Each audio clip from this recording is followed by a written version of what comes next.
मान्या भाटला की all India rank 2 आई है, आपको कैसा फील हो रहा है आज? मुझे तो बहुत खुशी हो रही है।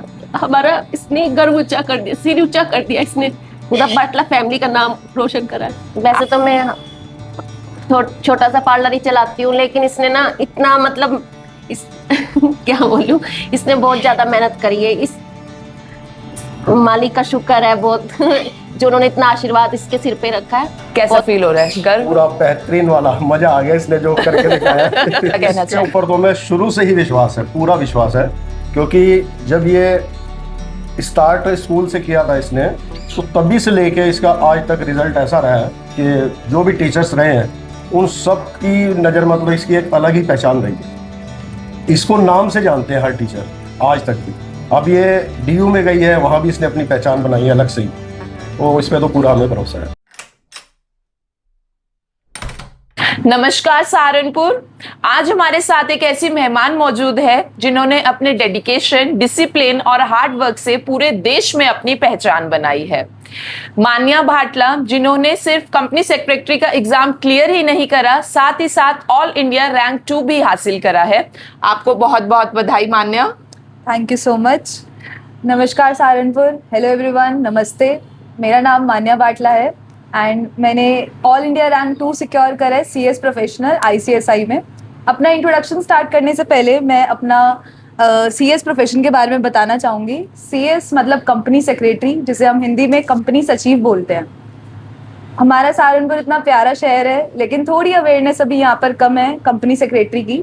कंपनी सेक्रेटरी का मतलब होता है कि ऐसा प्रोफेशन, ऐसा टॉप लेवल का प्रोफेशन जो कंपनी के ऊपर जो भी लॉज लगते हैं, जो भी लीगल रिक्वायरमेंट्स होती है, उनको कंप्लाई करता है, कंपनी को राइट डायरेक्शन की तरफ लेके जाता है, कंपनी को उसके ऊपर जो भी पेनल्टीज लगती है उससे उसको बचाता है। आप ऐसे समझ सकते हो जैसे एक डॉक्टर है, डॉक्टर अपनी हेल्थ का, आपके हेल्थ का ध्यान रखता है, कंपनी सेक्रेटरी कंपनी की लीगल हेल्थ का ध्यान रखता है। कैसा लग रहा है टॉपर बनके? नहीं, ये है कि स्टार्टिंग से मैं स्टूडियस रही हूँ, और टॉपर जब आप बन जाते हो तो सबकी एक्सपेक्टेशंस हो जाती है कि आपको लेकर बढ़ जाती है, तो उसके साथ साथ एक प्रेशर भी आता है कि आपको लाइफ में एक्सेल ही करना है। पहले से ऐसा लग रहा था कि कुछ हो सकता है ऐसे ऑल इंडिया रैंक 1 2 में कुछ ऐसा लग रहा था? शुरू से ये टारगेट लेके चले हो? जैसे अगर मैं अपना इसका जर्नी का बताऊं तो जैसे इसमें 3 लेवल होते हैं। फर्स्ट लेवल ऑनलाइन था, सेकेंड लेवल में 2 ग्रुप्स थे। फर्स्ट ग्रुप में बहुत स्ट्रगल करा है, उसमें मेरे को स्ट्रगल जैसे मेरे को जॉन्डिस, टाइफाइड हो गया था। साथ में कॉलेज का एग्जाम्स, कॉलेज मेरा रेगुलर था, तो उसके भी एग्जाम्स क्लैश कर रहे हैं। कोई बात नहीं, एक जज्बा था कि कुछ करना है, CS अब चूज करा है, उसको गिव अप तो नहीं करना है। साथ में आगे बढ़े हैं, एग्जाम क्लियर हुआ। थोड़ा सा लिवर पे प्रॉब्लम आई थी, बट कोई बात नहीं, हेल्थ ठीक हो गई है।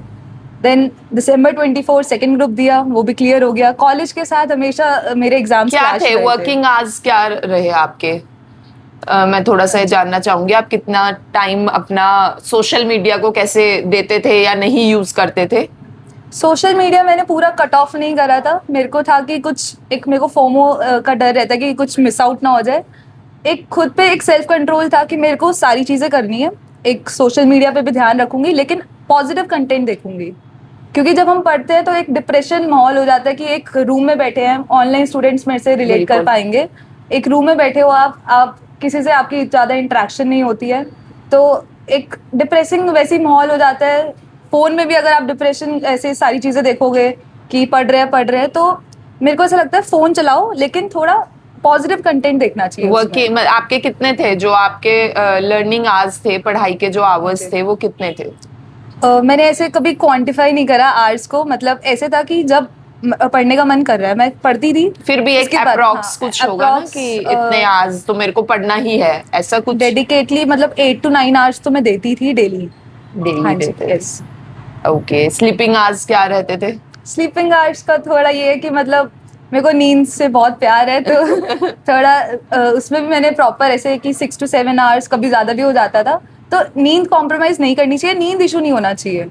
आप कुछ और चीज़ें कट ऑफ कर दो, फ़ोन छोड़ दो, कुछ अपना मूवीज़ छोड़ दो, बट स्लीप पे प्रॉपर आपको ध्यान देना चाहिए, मेरे को लगता है। क्या रिएक्शन रहा जब रिजल्ट आया, जब वहां पर देखा ऑल इंडिया रैंक 2 है, तो पेरेंट्स का क्या रिएक्शन था और साथ ही में आपको कैसा लगा उस टाइम पे? ये CS प्रोफेशनल बोथ ग्रुप्स दिया मैंने। मोस्टली लोगों को 9 मंथ्स लग जाते हैं, बट मेरे पास जून टू दिसंबर हार्डली 6 मंथ्स थे। तो थोड़ा चैलेंजिंग रहा है कि बोथ ग्रुप्स मैनेज करना है, 7 सब्जेक्ट्स, और 1 वीक में 7 डे, मतलब 7 डेज में हमारे 7 सब्जेक्ट्स का एग्जाम होता था, कोई ऑफ नहीं होता था। 2 to 5 आपका डेली ऑनलाइन कोचिंग लिया है इस चीज के लिए, ऑनलाइन CS के लिए? कोचिंग था, ऑनलाइन कोचिंग था। साथ में ही कॉलेज भी कर रहे थे अपना? साथ में क्या कर रहे थे आप? साथ में मैं बीकॉम ऑनर्स कर रही थी from Motilal Nehru college, Delhi university. Okay. और रेगुलर कॉलेज के साथ ही मैंने CS प्रोफेशन का ये कोर्स करा था। बीच में कुछ ड्रॉप करा था? नहीं, साथ में करा सारा। सब कुछ साथ में चल रहा है।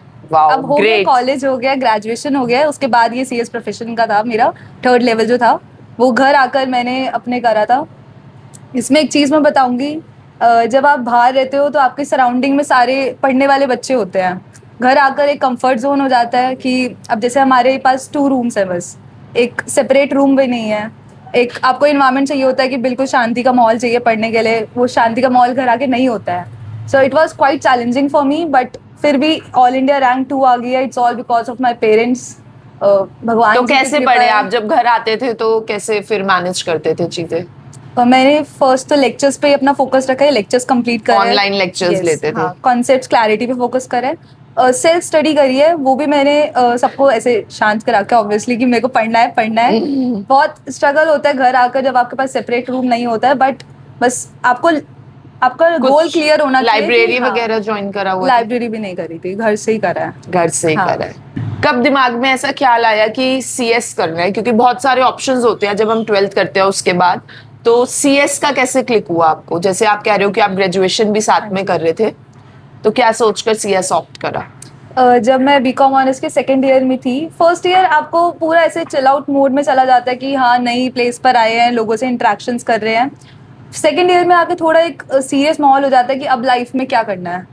तो मेरा यहाँ पर एक सहारनपुर में मेंटोर रहे हैं, डॉक्टर CA धीरज पचनंदा। उन्होंने मेरे को एडवाइस करा कि आप you should go for CS। तो अब पता ही नहीं था CS क्या होता है, थोड़ा रिसर्च वर्क करा, 1st लेवल ऐसे मज़े मज़े में दे दिया। 2nd लेवल पर जब मैं आई हूँ तब थोड़ा इंटरेस्ट आना स्टार्ट हुआ CS में, क्योंकि पूरा लॉ से रिलेटेड था, पूरा सारी फील्ड लॉ से रिलेटेड है, टैक्स है, उसमें बहुत कुछ है। तो एक इंटरेस्ट डेवलप हुआ CS करने का, उसमें मज़ा भी आने लगा, एक्सेल भी करा, रैंक भी आ गई। तब अब बस ट्रेनिंग के लिए मैं रेडी हूँ उसमें। अब ट्रेनिंग हाँ के जी। लिए बहुत सारे कॉल्स आ रहे होंगे?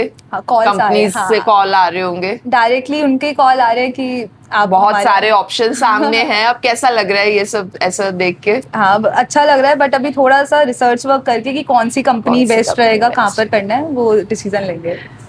ओके मान्या, मैं आपको ये कहना चाहूंगी कि बहुत बहुत बधाई आपके हार्डवर्क के लिए, आपके डेडिकेशन और डिसिप्लिन, आपने जो फॉलो किया, सब कुछ बाहर रहकर आपने सब कुछ किया, ऑनलाइन CS की कोचिंग लेकर आपने जो एग्जाम क्लियर किया है। आप यूथ को क्या मैसेज देना चाहोगे? आज का जो हमारा यूथ है वो काफी भटक चुका है, हाँ जी। तो उसके लिए आप उनको क्या गाइडेंस देना चाहोगे? मैं यही गाइडेंस देना चाहूंगी कि सबसे पहले अपना एक टारगेट सेट कर लो कि मुझे लाइफ में करना क्या है। आपको एक स्ट्रॉन्ग माइंडसेट होना बहुत ज़रूरी है। It's all the game of power of mind. अगर आपका माइंडसेट स्ट्रॉन्ग है कि मेरे को ये करना है, ये मेरे पास रिसोर्सेज अवेलेबल हैं, तो आप लाइफ में कुछ भी कर सकते हो।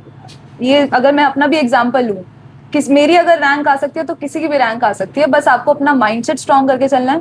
डिस्ट्रैक्शंस तो देखो लाइफ में बहुत आएंगे, नीचे गिराने वाले भी बहुत आएंगे। आपको अपने आप को सेल्फ मोटिवेट करके चलना है कि मेरे को लाइफ में कुछ करना है, अपने ड्रीम्स अचीव करने हैं। आज के टाइम में जैसे सबसे बड़ा डिस्ट्रैक्शन हमारा फोन है, कहा जाता है सोशल मीडिया है, तो उस पे आप क्या कहना चाहोगे कि कैसे बैलेंस करें या बिल्कुल कट ऑफ कर दें? तो क्या करें उस पे हम? देखो, मेरे को ऐसा लगता है कि कट ऑफ करना भी एक सोल्यूशन नहीं है, कि आपको फिर एक, यही मैंने बोला, फियर ऑफ मिसिंग आउट रहेगा कि मैं सारी चीज़ें मैं कट ऑफ करके चल रहा हूँ। और एक थोड़ा लाइफ में इंजॉय मोमेंट भी चाहिए होता है कि ठीक है हम पढ़ाई कर रहे हैं और खुशी होकर पढ़ाई करेंगे। तो मेरे को ऐसा लगता है कि आपके फ़ोन में एक ऐप होता है डिजिटल वेलबींग का, उसमें आप लगा सकते हो टाइमर कि मेरे को इतने आवर्स फ़ोन में देने हैं, इतना मेरे को इंस्टा या फिर जो भी हमारा सोशल मीडिया ऐप्स है आपको इतना टाइम डिवोट करना है, बाकी चीज़ें भी आप इंजॉय करो, साथ में पढ़ाई भी करो। तो ये थी हमारी आज की गेस्ट मान्या भाटला, जिन्होंने सिर्फ सहारनपुर का ही नहीं पूरे देश का नाम रोशन करा है।